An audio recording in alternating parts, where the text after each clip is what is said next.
When Chrileon was a young boy, he lived a quiet life in the peaceful village of Oak's End. Living with his uncle from as early as he could remember, he did his best to contribute to whatever chores an able-bodied boy could.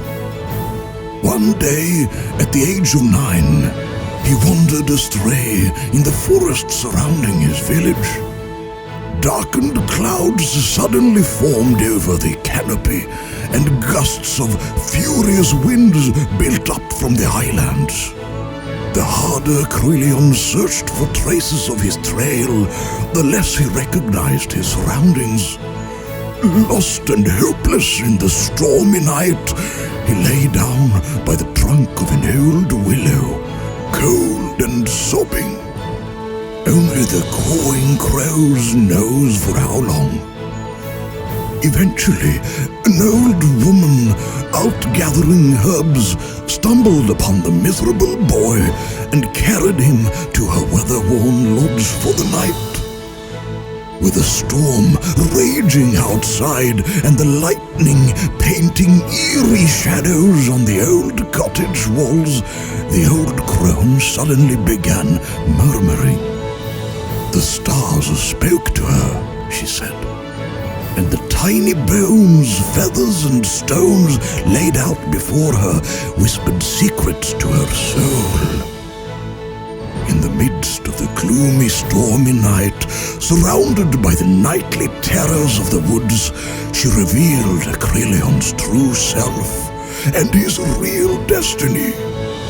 He was the true heir to the Emerald Throne and the last living descendant of the Dragon King. And that night, in a moment of clarity, something awoke in Chrileon. A dormant force and an ingrained wisdom carried on to him from his ancient ancestors.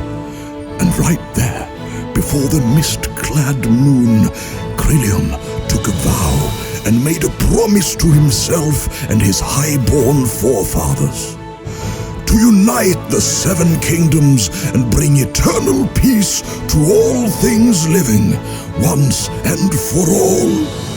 A vow which he holds sacred to this day. He secretly returned to his village as soon as the storm had abated. He packed his satchel with whatever few belongings he had, made sure to leave his beloved old uncle what little savings he could spare, and ventured forth into the unknown.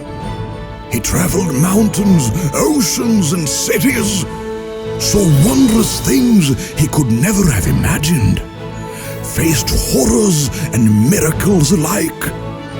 He gained knowledge and training at both the noble houses as well as in the mischievous guilds of city gutters, always with his heart's one true purpose in sight and an ever-glowing spark of honor in his eyes.